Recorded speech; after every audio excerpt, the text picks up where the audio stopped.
देहरादून में 99 फर्जी सफाई कर्मचारियों के नाम पर 9 करोड़ रुपए के वेतन का गबन किया गया।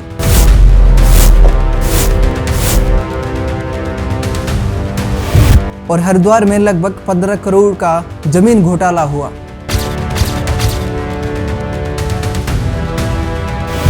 हमारी नीति बिल्कुल जीरो टॉलरेंस की है। किसी भी कीमत पर देवभूमि में भ्रष्टाचार स्वीकार नहीं किया जाएगा। हमारी सरकार भ्रष्टाचार को जड़ से समाप्त करने के लिए लगातार काम कर रही है। लेकिन हरिद्वार में तो धामी सरकार ने जीरो टॉलरेंस की नीति से भ्रष्टाचारियों को खूब मजा चखाया है। लेकिन क्या देहरादून के नगर निगम घोटाले पर धामी सरकार की जीरो टॉलरेंस की नीति काम करेगी या नहीं?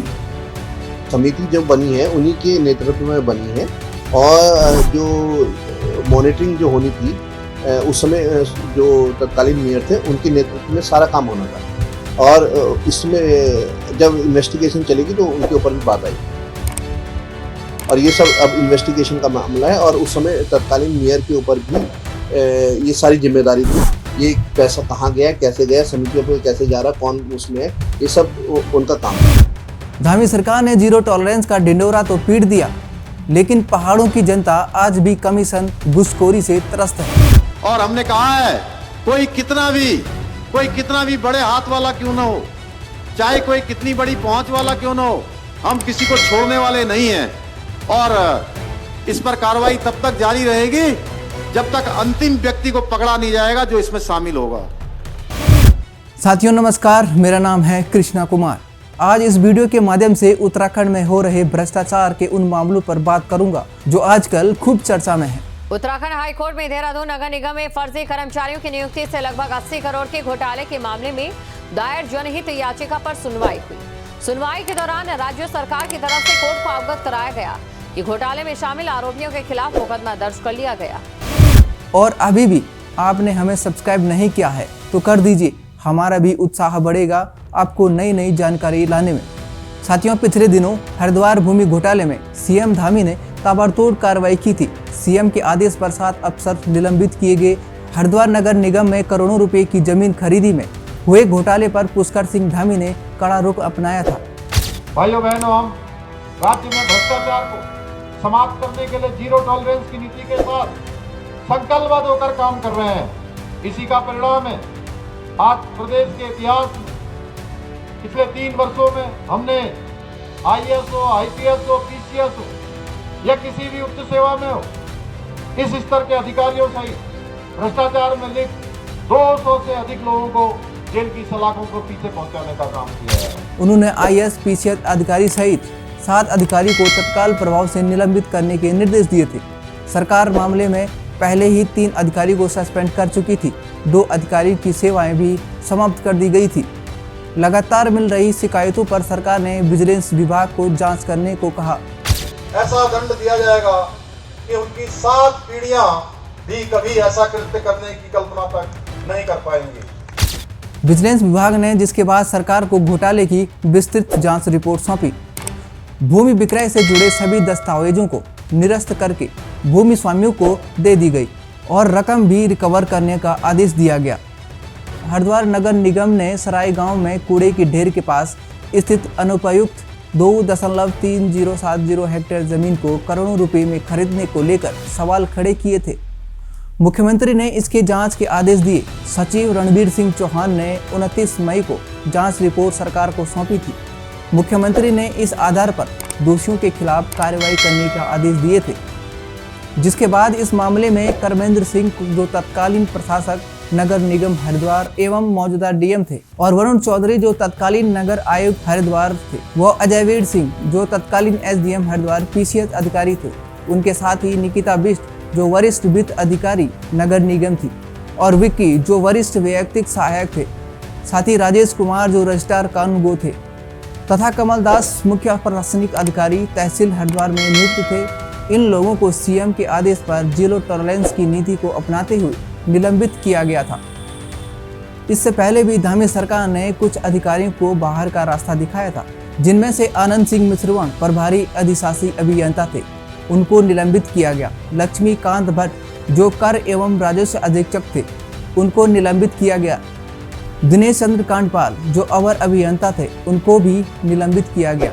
साथ ही रविंद्र कुमार दयाल जो प्रभारी सहायक नगर आयुक्त रहे उनकी सेवा समाप्त की गई। वह वेदपाल जो संपत्ति लिपिक था उनकी सेवा विस्तार को भी समाप्त किया गया था, जहां दोषियों को अच्छी तरह से धोया गया। लेकिन अब प्रदेश सरकार ने हरिद्वार भूमि घोटाले की जांच के लिए विजिलेंस की 5 सदस्यीय टीम का गठन किया है, जिसकी जिम्मेदारी IPS अधिकारी रचिता जुयाल को दी गई है, जो इस्तीफा देने के बाद काफी चर्चाओं में रही थी। यह युवा ईमानदार IPS अधिकारी को अब नई जिम्मेदारी मिल गई है। उत्तराखंड गृह सचिव शैलेश बगोली ने गुरुवार को ही हरिद्वार भूमि घोटाले में विजिलेंस जांच के आदेश जारी किए थे। जांच आदेश के बाद पुलिस मुख्यालय ने हरिद्वार भूमि घोटाले के लिए टीम गठित की गई। इस टीम को SP रचिता जुयाल लीड करेंगी। उनके साथ 4 और अधिकारी जोड़े गए हैं। इसके अलावा जनता की नज़र अब देहरादून नगर निगम पर भी है। यहाँ फर्जी सफाई कर्मचारियों के नाम पर करोड़ों के वेतन घोटाले का मामला तूल पकड़ता जा रहा है। RTI एक्टिविस्ट विकेश नेगी ने इस बात का खुलासा किया है। यह मामला लगभग 1.25 साल पहले ही उठाया गया था, जिसके बाद इसने मुकदमे का रूप ले लिया है। यह प्रकरण नगर निगम की मोहल्ला स्वच्छता समितियों में 99 फर्जी सफाई कर्मचारियों के नाम पर लगभग 9 करोड़ रुपए के वेतन गबन से जुड़ा है। यह फर्जीवाड़ा 2019 से 2023 तक 5 वर्षों तक लगातार चलता रहा और किसी ने इस पर गंभीरता से कार्रवाई नहीं की। इस घोटाले का खुलासा जनवरी 2024 में तब हुआ जब जिला अधिकारी के आदेश पर मुख्य विकास अधिकारी यानी CDO ने जांच शुरू की। जांच में साफ हुआ कि जिन कर्मचारियों के नाम पर वेतन निकाला गया था वे वास्तविक में कभी मौजूद ही नहीं थे। जांच में यह भी सामने आया कि कई पार्षदों ने अपने रिश्तेदारों, पत्नियों और पार्टी पदाधिकारियों को सफाई कर्मचारी दर्शाकर वर्षों तक उनके नाम से वेतन प्राप्त किया। इस घोटाले को सार्वजनिक करने में RTI एक्टिविस्ट विकेश नेगी की भूमिका अत्यंत महत्वपूर्ण है। विकेश सिंह नेगी सूचना के अधिकार RTI के तहत नगर निगम के दस्तावेज मांगे थे और उन्हें खंगालने पर यह बड़ा घोटाला सामने आया। उन्होंने यह खुलासा किया कि न केवल फर्जी कर्मचारियों के नाम पर वेतन निकाला गया, बल्कि मोहल्ला स्वच्छता समितियों की आड़ में व्यवस्थित रूप से योजनाबद्ध भ्रष्टाचार को अंजाम दिया गया है।